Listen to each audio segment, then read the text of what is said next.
राधे राधे साथियों। हरी कृपा से एक बार फिर से मैं आप सबके सामने आई हूँ अपने चैनल कृष्णा माखन चोर पर एक बहुत ही सुंदर विषय के साथ, जिसका नाम है निष्कलंक महादेव। इन महादेव का नाम निष्कलंक महादेव इसलिए पड़ा क्योंकि उन्होंने पांडवों पर उनके सगे संबंधियों की हत्या का जो पाप लगा था, उस कलंक को धोया था, इसलिए नाम पड़ा निष्कलंक महादेव।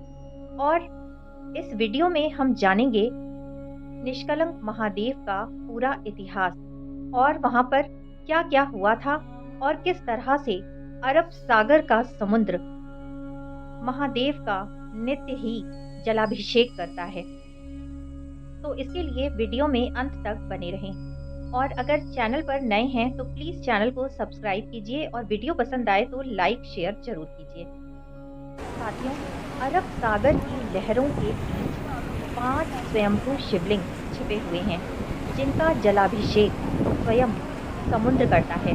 जब ज्वार भाटा आता है तभी इस शिवलिंग के पट खुलते हैं, अर्थात प्रकृति ने स्वयं ही सब कुछ अपने हाथ में लिया हुआ है, क्योंकि समुद्र की लहरें ही ज्वार भाटा आने पर महादेव का जलाभिषेक करती हैं। और साथियों, शिवलिंग के पास ही एक कुंड बना हुआ है। कहते हैं कि अक्षय तृतीया के दिन, जिस दिन गंगा माता का अवतरण दिवस भी मनाते हैं, उसी दिन यहाँ पर गंगा जी स्वयं प्रकट होती हैं और यहाँ पर स्नान करने के लिए भारी मात्रा में भीड़ इकट्ठी होती है। इस मंदिर के दर्शन करने के लिए भक्तों को काफी इंतजार भी करना पड़ता है। साथियों, गुजरात के भावनगर में कोलियाक तट पर 3 किलोमीटर अंदर जाकर अरब सागर की लहरें 5 स्वयंभू शिवलिंग, जिनका नाम निष्कलंक महादेव है, वहां पर जलाभिषेक करती हैं। जब ज्वार ज्यादा होती है तब केवल मंदिर की पताका और खंबा ही नजर आता है, जिसे देखने पर यह पता चलता है कि यहाँ पर महादेव का मंदिर है। और बहुत ध्यान से देखने पर 5 स्वयंभू शिवलिंग के दर्शन भी होते हैं। और साथियों, आपको ये बात जानकर हैरानी होगी कि मंदिर में भोलेनाथ के दर्शन का समय स्वयं प्रकृति ने तय कर रखा है, यानी सब कुछ प्रकृति के हाथ में है।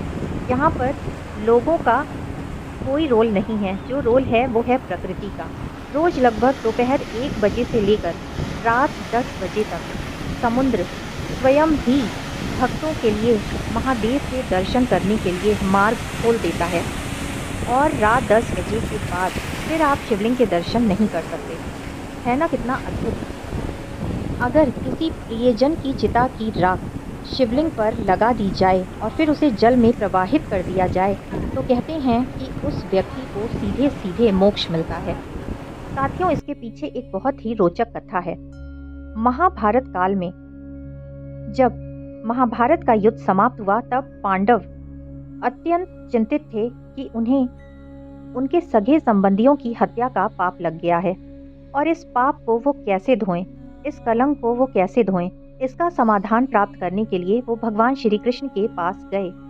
तब भगवान श्री कृष्ण ने उन्हें एक काली ध्वजा और एक काली गाय दी और उसका अनुसरण करने के लिए बोला और कहा कि जब ये काला झंडा और काली गाय सफेद हो जाएं, तब समझना कि तुम्हारे पाप धुल गए, तुम निष्कलंक हो गए, और उसी स्थान पर महादेव की स्तुति करना और तपस्या करना।